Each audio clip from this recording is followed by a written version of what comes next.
S'il y a bien un sujet qui préoccupe les hommes depuis la nuit des temps, c'est bien la taille de leur pénis. Et de nos jours, les consultations pour complexe de petite taille de pénis ou demandes d'agrandissement de la taille ou du volume du pénis sont de plus en plus fréquentes.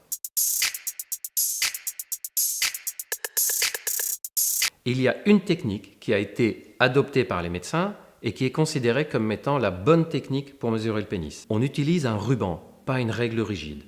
Et on ne part pas de la peau à la base du pénis, mais de l'os, c'est-à-dire qu'on va appuyer suffisamment pour sentir l'os dur qui est à la base du pénis, et on va dérouler le ruban tout au long de la partie supérieure du pénis jusqu'à l'extrémité. Et c'est comme ça qu'on obtient la bonne mesure. Si vous regardez les études qui ont plus de 25-30 ans, vous risquez de tomber sur des chiffres aux alentours de 16 cm en érection. Mais en réalité, ces études ont été faites en demandant aux hommes de mesurer eux-mêmes leur pénis, ou ça a été fait au cours d'autopsie, donc ce n'était pas très précis. Heureusement, au cours des 10-15 dernières années, on a eu des études où les médecins ont mesuré eux-mêmes la taille du pénis avec la technique que je vous ai expliquée tout à l'heure. Ces études se sont déroulées en Europe et en Égypte. Que disent ces études? La taille moyenne du pénis en érection est aux alentours de 13 cm.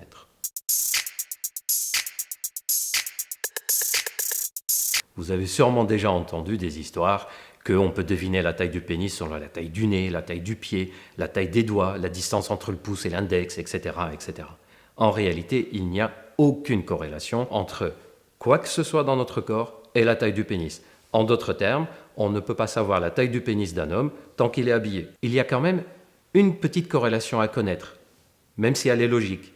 C'est le tour de taille. En effet, plus l'homme a du ventre, et plus la taille du pénis est petite, mais c'est logique puisqu'en fait la graisse au niveau du ventre va venir cacher un tout petit peu la base du pénis.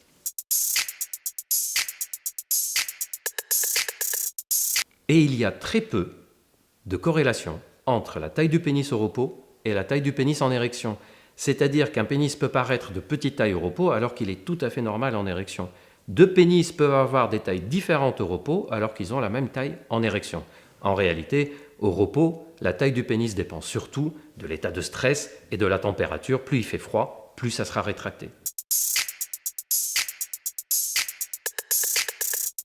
Premièrement, et c'est le plus important, évitez de prendre du poids au niveau du ventre et si vous en avez, d'essayer d'en perdre un peu. Pour deux raisons. La première est logique, c'est que plus on a de la graisse au niveau du ventre et moins on va voir la base du pénis et on risque de perdre visuellement 1 ou 2 cm qui sont cachés par la graisse. Mais il y a une deuxième raison très importante, c'est que cette graisse qu'on a au niveau abdominal, à la longue, elle finit par manger un peu la testostérone. En réalité, elle peut même la transformer en hormone féminine. C'est-à-dire qu'à la longue, année après année, on peut avoir une conséquence négative sur la libido et l'érection, mais aussi, à la longue, ce manque de testostérone peut conduire à une petite rétraction de la taille du pénis. Deuxième conseil, c'est de la logique, mais ça vaut le coup de le rappeler, c'est d'éviter de se déshabiller si on a très froid ou si on est très stressé.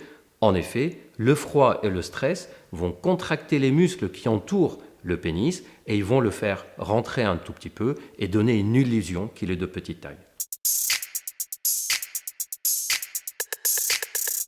On raconte beaucoup de choses sur la taille du pénis, mais dans la plupart des cas, ce sont des mythes et des fausses croyances. En réalité, la majorité des hommes qui consultent de nos jours pour une petite taille de pénis ont un pénis tout à fait normal, sauf qu'ils ne le savent pas.